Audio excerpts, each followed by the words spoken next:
Each year, the Consumer Electronics Association runs a survey of U.S. households to see who owns what electronic devices and how many. This year, for the first time ever, it was revealed that more people own smartphones than laptops. Though the results of the survey are interesting, it made me wonder, with smartphones on the rise like this, does it mean that people prefer using smartphones over laptops?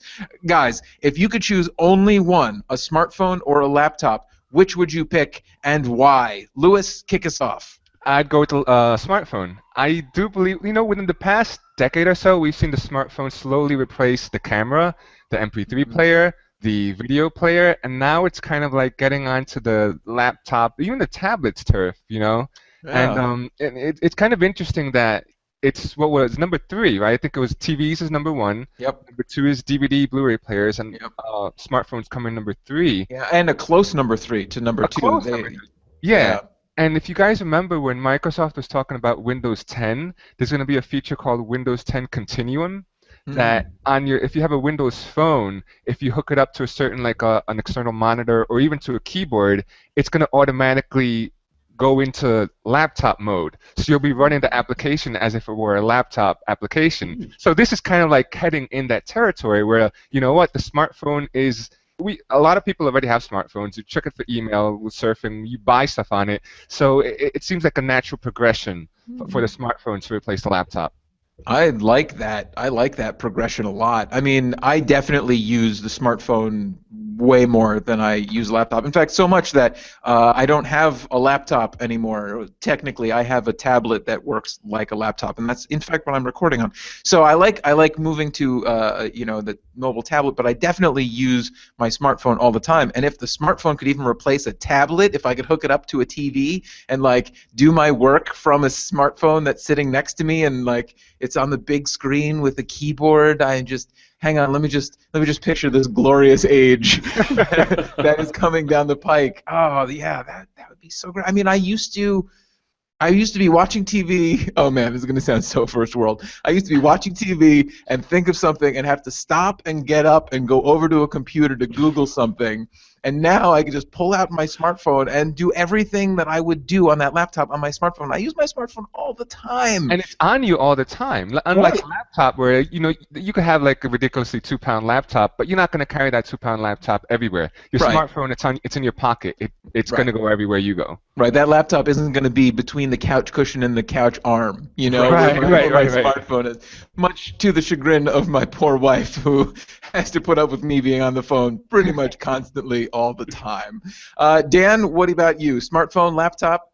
I'm going to go with Lewis on this one. I think the smartphone for sure. Consensus. Because it really has become the all-in-one device. It's not like it was before, when there was that kind of weird period in between, do I go with a smartphone, should I just get a tablet, that sort of thing. I think the smartphone's kind of blowing the tablet out of the water for all intents and purposes. I think that within the next, I will predict in the next 5 years we will see a huge drop in tablet sales and a big spike in even smarter phone sales. We're already seeing a drop in tablet sales as people who have tablets. Exactly. Nostradamus predicts. Wow.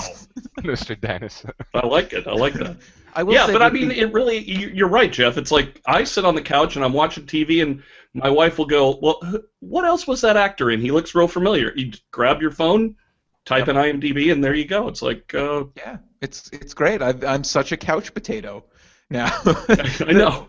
The downside, though, for me of using this is that there are still a lot of websites, using a smartphone that is a lot, is that there are still a lot of smartphones that haven't optimized themselves for mobile. Right. So when you hit one of those, ooh, it is so frustrating. Yeah. So I'm totally behind. Google has a new initiative that they put sites that are optimized for mobile at a higher rank than regular sites. Oh. And I am all for this because that too. will be the golden age for me. Well, and I'm looking forward to when the wireless speeds, for some reason, it still is kind of a pain when you're internet surfing.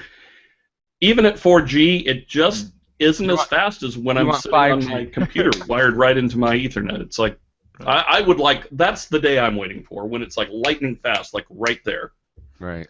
It's so funny that the laptop itself was such like, I mean, I want to say in the past 15 years is when the laptop became ascendant, right? I mean, back when I was in, well, I'm going to give away my age. Back when I was in college, barely anyone had laptops, you know? Then all of a sudden it grew and grew and grew, and they were so easy to get and so portable, so mobile, and everyone used them. And now along comes the smart. I feel like laptops didn't have their chance to shine long enough. Or Should it was we? just a brief moment in the sun. Right. We should enjoy them for the brief moments we had them and not lament them because they are gone. I don't know. Let's get Yes. poetic. Well, that's our 2 cents. What's yours? Would you rather have just a laptop or only a smartphone? Tell us which one in the comments below. And if you want to buy a new smartphone or laptop, head over to dealnews.com and check out all the great deals we have on electronics. That's dealnews.com and search for a smartphone or laptop or whichever one of those you want. For DealNews.com, along with Luis Ramirez and Dan Ledbetter, I'm Jeff Summergy. Goodbye.